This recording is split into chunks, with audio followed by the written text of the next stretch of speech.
Legenda ini mengisahkan tentang seseorang keturunan Raja Gagalang Kalua yang sangat pemberani dan bernama Datu Kartamina. Beliau hidup di daerah Kalua, tepatnya di desa Seirukam, 2 kecamatan Pugaan, Kabupaten Tabalong. Menurut kisah, Datu Kartamina ini mempunyai kebiasaan unik, yakni gemar merendamkan kakinya di air sungai. Beliau juga dikenal dengan kesaktian bisa membuat sebatang korek api menjadi seekor buaya. Batang korek api itu diletakkan di telapak tangan kanan seraya dibacakan mantra. Oh, Gusti di alam hening. Hamba bermohon dengan bening. Ubahlah bila ini menjadi buaya kuning. Bernyawa, berenang-renang menjaga keamanan. Tidak lama kemudian setelah dibacakan mantra, maka batang korek api tersebut berubah bentuk menjadi buaya. Namun ukurannya masih seperti cicak. Jika dimasukkan ke dalam air sungai, maka ukurannya menjadi semakin besar hingga bentuknya benar-benar sebesar buaya. Jelmaan buaya tadi tidak lain dan tidak bukan adalah Datu Kartamina.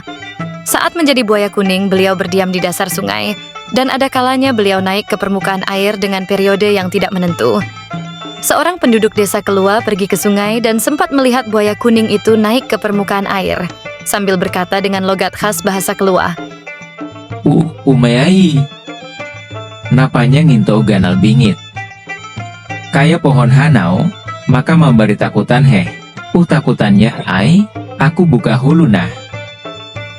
Tidak lama kemudian penduduk desa tadi lari dengan menjerit dan meninggalkan sungai.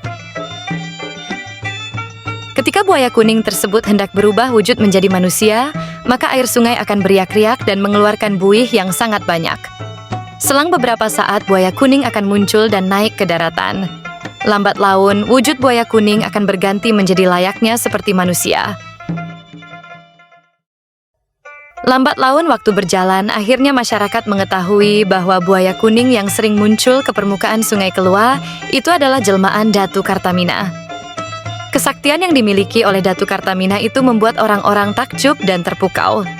Mereka kemudian tertarik untuk berteman dengan Datu Kartamina agar bisa memiliki kesaktian serupa atau setidaknya memiliki benteng pertahanan jika menghadapi bahaya. Kepercayaan masyarakat Kalua di Kabupaten Tabalong mengenai buaya kuning masih sudah sangat kuat. Bermunculan berbagai macam tradisi, yaitu tradisi malabu dan memandikan bayi yang baru lahir di sungai.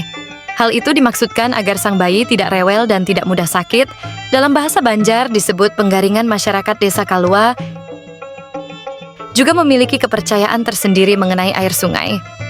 Mereka meyakini bahwa jika tidak mandi dengan air sungai, maka akan muncul penyakit, seperti ladar, kurang enak badan, demam, hingga badan yang terasa gatal-gatal.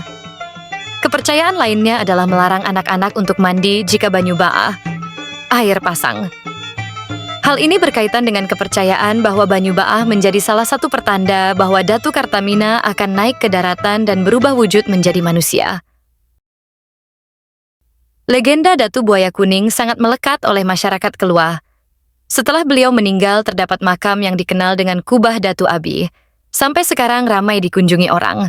Kepercayaan masyarakat masih banyak keturunan-keturunan yang masih hidup sampai sekarang dan dipercaya bisa membantu mengobati anak-anak sakit, atau dalam bahasa Banjar dikenal dengan istilah penangisan.